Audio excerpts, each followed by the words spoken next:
They say wild animals have no love, that they act only on instinct.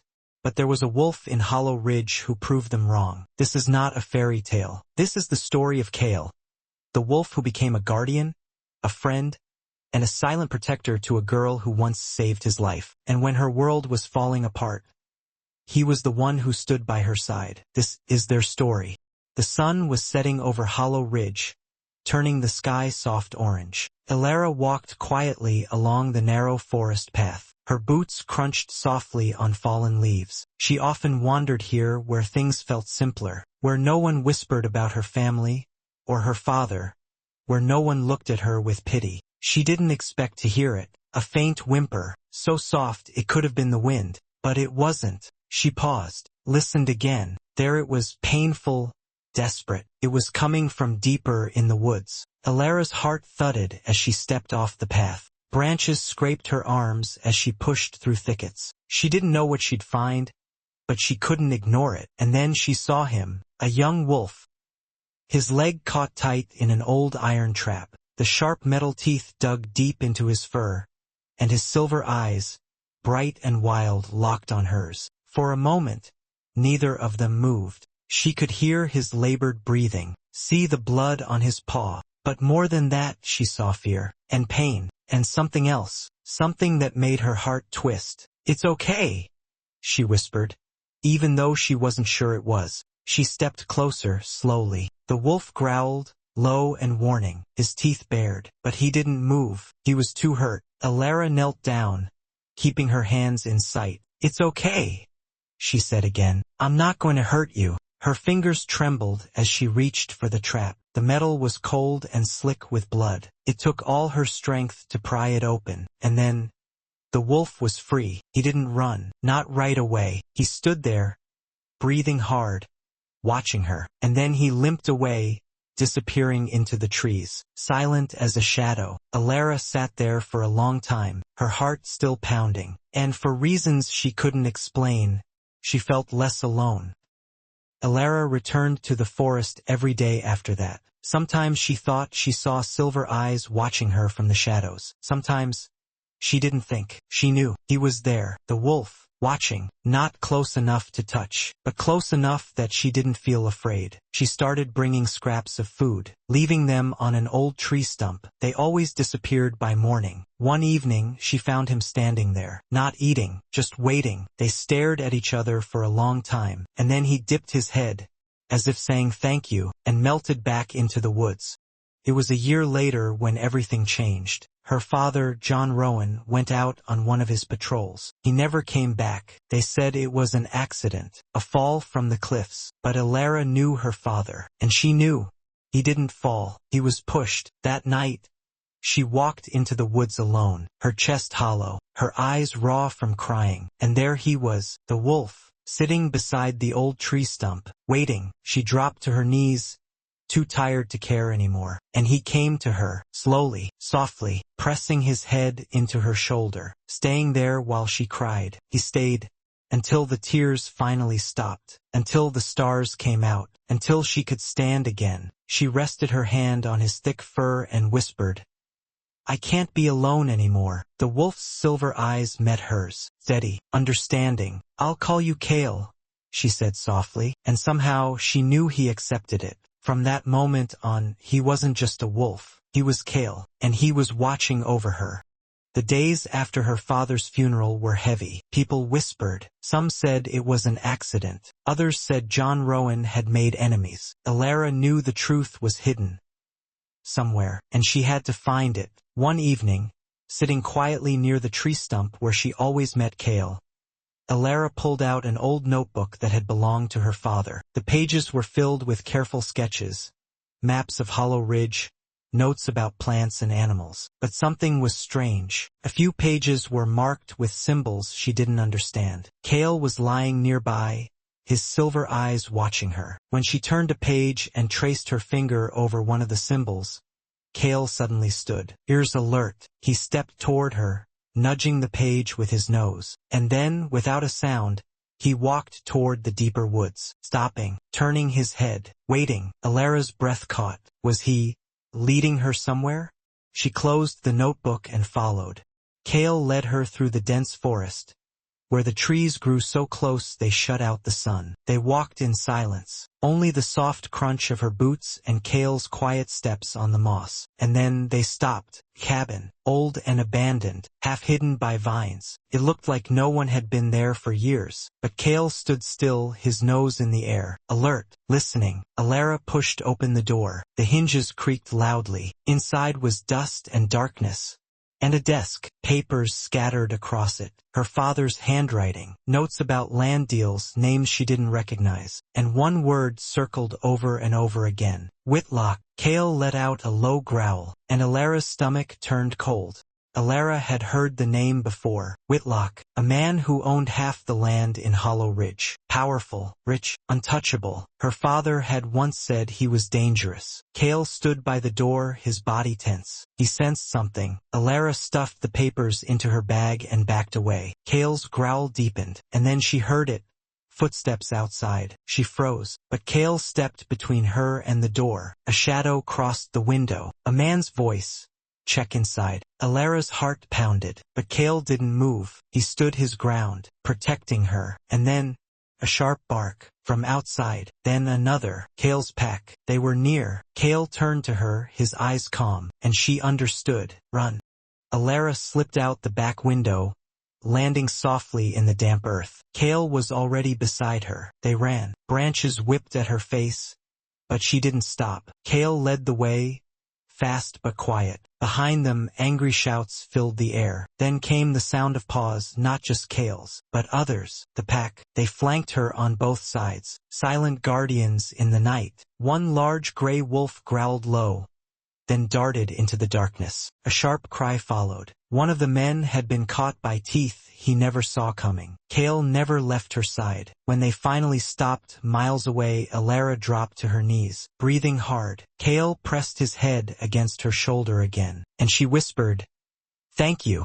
They found shelter in an old hollow tree. Kale curled around Alara, keeping her warm as night fell. She ran her fingers through his thick fur. It was soft and real, and it grounded her. As the wind whispered through the trees, she remembered something. Her father once told her, "The trees have seen more than we ever will, Alara. You just have to listen." And now she was listening, every shadow, every sound. But she wasn't afraid, because Kale was there. The next morning, Kale led her again, this time to a clearing with a large, flat stone. He pawed at it, his claws scraping against the rock until Alara knelt to help. Together they pushed it aside. Beneath it was a small box, rusty, worn by time. Her hands trembled as she opened it. Inside, a key and a folded piece of paper. The edges were frayed, but the handwriting was unmistakable. Her father's. She unfolded it slowly. 3 lines stared back at her, each one shaking her to the core. "If you find this, trust no one, except the wolf with silver eyes." An address scribbled below. Alara's breath caught in her throat. How had her father known? And how had Kale led her here? She turned to him. He was sitting quietly, his silver eyes steady, watching her, always watching her. She knelt in front of him, brushing her fingers through his thick fur. "You've been protecting me all this time, haven't you?" Kale blinked slowly, leaning his head into her hand. And in that moment she felt it again. That deep connection, like he understood everything she was feeling, like he had always known this day would come. The address led her to a small house on the edge of Hollow Ridge. It had a blue door, faded with time. Kale growled low as they approached, but not with anger, with warning. Inside they found a woman, old, kind-eyed but cautious. Her name was Margaret, and she had once worked for Whitlock, but she hated him now. Margaret told them about land stolen, people threatened, and how Alara's father had tried to stop it, and paid the price. "He knew they were after him," Margaret whispered, "and he trusted you'd finish what he started." Alara felt the weight of it, but when she looked at Kale, she didn't feel alone. Margaret handed Alara an old leather journal. "It's your father's," she said. "He hid the truth in here." The pages were filled with numbers and names. Alara's fingers traced over them, confused. Kale stepped closer, his cold nose brushing her hand. She looked down into his eyes, deep, calm, steady, and somehow reassuring, like he was saying, "You can do this." Margaret leaned in. "This is the ledger Whitlock wanted destroyed. Proves everything: land theft, bribery, even murder." Alara's throat tightened. Her father's death wasn't an accident. It had been planned. She closed the book and met Cale's gaze. "We'll stop them," she whispered. Cale's ears flicked forward, as if he understood every word. As they left Margaret's house, the sky darkened. Wind howled through the trees. Cale suddenly stopped, his body stiff, nose high, sniffing the air. Alara froze. "What is it, boy?" she whispered. He growled low, then stepped in front of her. Moments later, a shot rang out. A bullet slammed into the tree beside them. They ran, Cale leading her through twisted paths only he seemed to know. The pack appeared like shadows, flanking her, shielding her. They drove the attackers away. That night, Cale stayed pressed against her side as they camped in a hollow by the river. She buried her face in his fur, tears falling silently. Cale licked her hand once, then rested his head gently on her lap. She wasn't alone, not with him. Cale led her to an old cave deep in the hills. Inside, Alara found crates filled with files, maps, and deeds, proof of Whitlock's crimes. Cale pawed at one particular folder. Inside it was a map showing land her father had refused to sell. Land Whitlock desperately wanted. Land that hid something more valuable than anyone knew. Cale watched as she pieced it together. Her father had been protecting the land,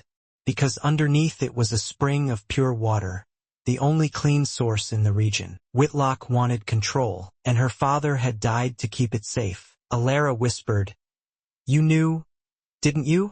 Cale blinked slowly, silent, but knowing. They made their way back to town under cover of darkness. Cale suddenly stopped. He sniffed the air, then growled. Too late. A steel trap snapped shut near Alara's foot. Cale lunged, pushing her out of the way just in time. But he yelped. Another trap had caught his leg. "No!" Alara cried, rushing to him. She pried the cruel metal jaws open with shaking hands. Blood stained his fur. Tears blurred her vision as she tore cloth from her shirt to bind his wound. "You saved me again," she whispered. Cale licked her cheek softly, even in pain. Alara vowed she'd protect him now. With Cale injured, the pack took turns guarding them. Alara tended Cale's leg as best she could. He was strong. He'd heal. But time was running out. Whitlock's men were searching for her. She had the ledger, the evidence, but getting it to someone who could help, that was the risk. As she rested her head against Cale's side, she whispered, "I can't do this without you." Cale's soft huff of breath warmed her ear. She smiled faintly. He was still with her, always. Alara decided to trust Sheriff Dunn. He had been her father's friend once, or so she thought. She handed him the ledger, and saw it, the flicker in his eyes, greed, fear, recognition. He was working for Whitlock. Before he could act, Cale growled low. Dunn reached for his gun, but Cale was faster. Even injured, he lunged and knocked Dunn to the ground. The pack closed in, teeth bared. Alara grabbed the ledger and ran. Cale followed, limping but fierce. Whitlock was desperate. He set fires across Hollow Ridge to flush them out. The sky filled with smoke. People panicked. Cale's pack worked tirelessly, guiding families to safety, herding animals away from flames. Cale stayed by Alara, leading her to the old water tower. From there, she could signal for help. Alara lit a flare, and for the first time in days she saw hope. Cale stood beside her, his fur singed, his breath heavy, but his eyes steady. Whitlock and his men found them, guns aimed. Cale stood in front of Alara, teeth bared, but he didn't attack. Not yet. He waited. The pack emerged from the smoke, silent shadows. And then, Cale gave the signal, a sharp bark, and they moved as one. Chaos. Men screaming. Guns dropped. Cale drove Whitlock back, forcing him to the edge of the old quarry. Alara shouted, "Stop! Enough!" Cale froze, his teeth inches from Whitlock's throat. She stepped forward, holding the ledger. "It's over." The authorities arrived at dawn. Alara handed them the ledger, and Whitlock was arrested. The town learned the truth. Her father had died a hero, protecting Hollow Ridge's future. Cale stood quietly beside her, his head high. People stared in awe at him, but he cared only for Ilara. She knelt and pressed her forehead to his. "You saved us all," she whispered. Kale's wound healed, though a faint scar remained beneath his fur. Ilara ran her fingers over it sometimes, gently, remembering the night he had thrown himself between her and danger. The forest was quiet again, safer now. But she knew it wasn't just the woods that had changed. It was her, because of Kale. Every day she visited him and his pack. And every day, Kale met her halfway, like he had always been waiting for her, like he always would. Sometimes, they sat together beneath the stars, the silence between them warm and easy. She told him everything, her fears, her hopes, the things she could never say to anyone else. And Kale, he listened. He watched her with those silver eyes that saw straight into her soul. He rested his head against her shoulder when the memories of her father became too heavy to carry alone. He circled around her, alert and protective, when she walked through the trees. He guarded her dreams when she slept by the fire. One evening, as the last light faded behind the hills, Ilara whispered, "You're the only one who really knows me." Kale blinked slowly. Then he stepped closer and pressed his head gently against hers. And in that quiet, perfect moment, Ilara realized something. She wasn't lost anymore. She wasn't alone. She had Kale, and Kale had her. She was home.